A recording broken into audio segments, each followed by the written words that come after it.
क्या लग रहा देखिए, है कि समय कहाँ गड़बड़ समय हुई? और भाग्य से कोई नहीं लड़ सकता। जो व्यक्ति के भाग्य में होता है, समय साथ नहीं देता तो परछाई भी साथ छोड़ देती है। और अगर मुझे कहा जाता तो मैं जरूर जाता।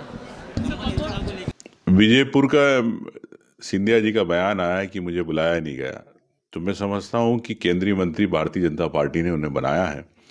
और कोई शादी होती तो पीले चावल दिए जाते।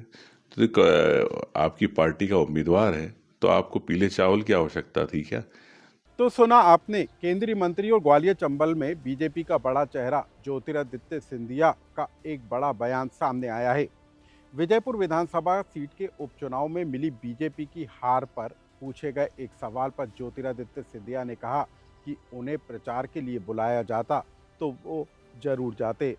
आखिर ज्योतिरादित्य सिंधिया के इस बयान के क्या हैं राजनीतिक मायने, और क्या सिंधिया का प्रचार नहीं करना ही विजयपुर उपचुनाव में बीजेपी की हार की सबसे बड़ी वजह रही? इस कहानी को विस्तार से समझ लीजिए। नमस्कार, मैं हूं अनुराग श्रीवास्तव और आप देख रहे हैं लोकमत हिंदी।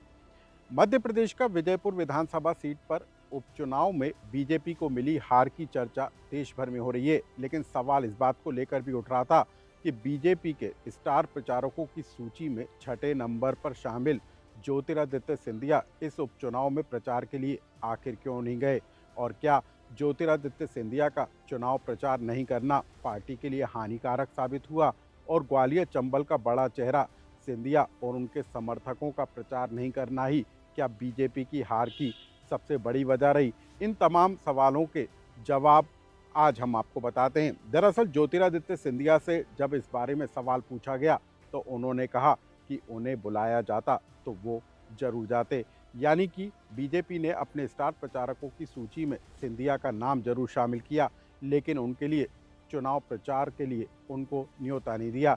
यानी कि पार्टी ने सिंधिया को विजयपुर उपचुनाव के प्रचार के मैदान में नहीं उतारा। इस बात के संकेत सिंधिया के बयान से निकल कर आते हैं।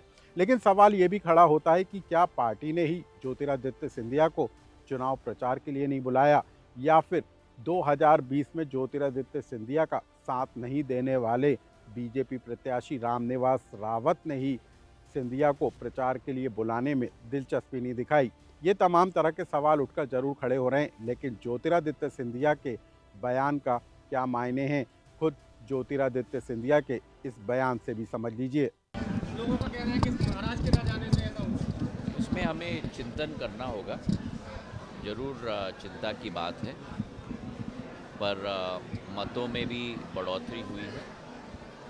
और अगर मुझे कहा जाता तो मैं जरूर जाता। अब हम आपको बता दें कि कांग्रेस से दल बदलकर बीजेपी में शामिल हुए रामनिवास रावत को बीजेपी ने उपचुनाव के लिए अपना प्रत्याशी घोषित किया था, लेकिन ये वही रावत हैं जिन्होंने 2020 में सिंधिया के दल बदल के समय उनका साथ नहीं दिया था, और उसी समय से दोनों के रिश्तों में खटास मानी जा रही थी। और ये भी एक बड़ी वजह मानी जा रही थी कि इसी वजह से ज्योतिरादित्य सिंधिया विजयपुर के उपचुनाव में प्रचार करने के लिए नहीं गए।